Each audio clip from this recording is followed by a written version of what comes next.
নমস্কার, আমি লাল বাবা। আজ বিশেষ কিছু কথা নিয়ে আপনাদের কাছে এসেছি। আপনারা অনেকে ভাবছেন আমি বাড়ি করলাম, সব কিছু করলাম, কিন্তু আমার ঘরে শান্তি নেই, সুখ নেই। আমার অর্থ আছে কিন্তু আমার সুখ নেই।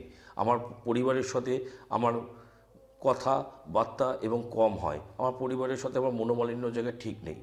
কিন্তু বিশেষ করে আপনারা কিছু জিনিস বাড়িতে খুব ভুল করেন, যেগুলো হচ্ছে আপনারা এখন হয়তো মনের মধ্যে সেটা বুঝতে পারেন না। সেটা হচ্ছে বাড়িতে যে কোনো কেউ অনেক পশু পাখি আমরা পুষি।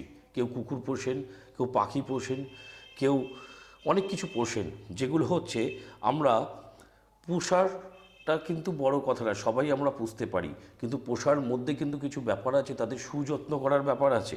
আমার সন্তানকে আমি যেভাবে সুযত্ন করি তাদেরকেও সেভাবে সুযত্ন করতে হবে।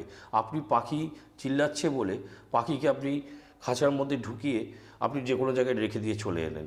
আপনার বাড়িতে কেউ আসতে পারছে না, আপনার বাড়িতে কুকুর পশু রয়েছেন, তাকে আপনি মারছেন, তাকে আপনি বেঁধে রাখছেন। দেখুন, এরা কিন্তু কথা বলতে পারবে না, বা এরা কিন্তু আপনার সন্তানের মতো কাঁদতেও পারবে না, যে আপনাকে বলতে পারবে না যে আমার লাগছে। কিন্তু তাদের যে মনের অভিশাপ যদি আপনার বাস্তু জায়গায় পড়ে, আপনার কাছে অর্থ থাকুক অর্থ না থাকুক, অর্থ থাকলেও আপনি কিন্তু সেই সুখের জায়গা আনতে পারবেন না।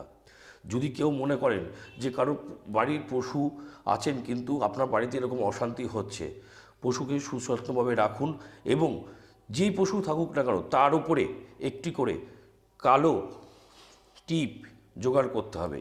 যদি কোনো মন্দিরে হোম হয় সেই মন্দির থেকেও আপনি নিয়ে আসতে পারেন। হোমের যে টিপ সেই পশুর কপালে দেবেন এবং পশুকে দেখভাল ঠিকভাবে করবেন, আপনার ঘরে সুখ শান্তি ঠিক থাকবে। যদি তারপরেও যদি কোনো সমস্যা হয় আমার সাথে দেখা করতে পারেন, আমি যে জিনিস আপনাকে দেবো সেটা বাড়িতে নিয়ে গিয়ে রাখতে পারেন, আপনার ঘরে সুখ শান্তি অবশ্যই ফিরে আসবে।